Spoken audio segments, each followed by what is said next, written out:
इस ब्रह्मांड की रचना कैसे हुई? क्या इसे ईश्वर ने बनाया है? क्या ये बिग बैंग की वजह से बना है? भगवान के बारे में हमारी धारणा क्या है?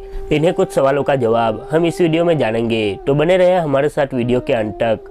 हमेशा की तरह आज भी आपका स्वागत है सागर भक्ति में।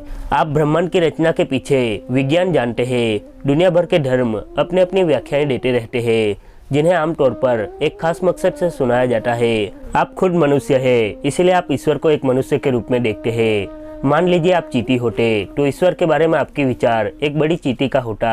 ये जरूरी नहीं कि उसे सही आंकड़ों के रूप में प्रस्तुत किया जाए, बल्कि उसे एक खास इरादे के साथ बताया जाता है।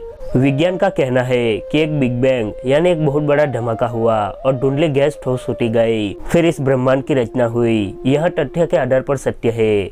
और कोई कहता है कि ईश्वर ने सारा ब्रह्मांड बनाया, जो तथ्य नहीं है मगर सत्य है।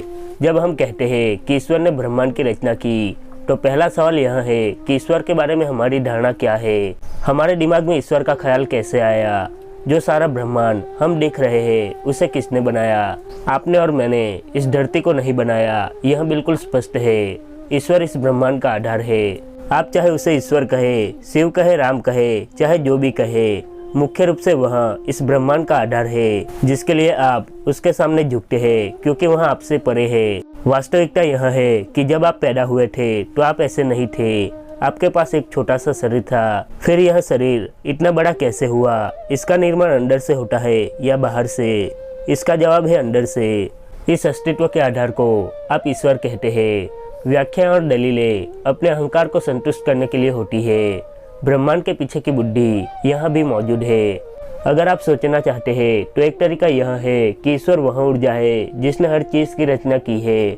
इतने सारे विज्ञान के बावजूद हम एक पत्ता तक नहीं बना सकते, इसीलिए ब्रह्मांड के पीछे की बुद्धि इतनी अद्भुत है। आप ही सोचिए कि दिन के बाद रात और सूर्य के बाद चांद ही क्यों होता है? अगर इसे किसी इंसान ने बनाया होता तो इसे अपनी इच्छा मुताबिक कंट्रोल करता, लेकिन ऐसा नहीं है। हम जब जन्म लेते हैं तब बच्चे होते हैं, फिर जवान और अंत में बूढ़े। इसके पीछे किसका हाथ है, हमारा या उसका, जिसके आगे हम सर झुकाते हैं? खैर, इन सबको छोड़िए। अगर आपको भगवान ने नहीं बनाया तो आप इसके सामने झुकते क्यों हैं? मुझे तो भगवान ने बनाया है, इसीलिए मैं प्रभु श्री राम का नाम लेता हूँ। आप किसका नाम लेते हैं? हमें कमेंट करके जरूर बताएं। अंत में बस इतना ही कि इस ब्रह्मांड की रचना भगवान ने की है। वीडियो को लाइक और शेयर करें तथा चैनल सागर भक्ति को सब्सक्राइब करना ना भूलें। आपका धन्यवाद।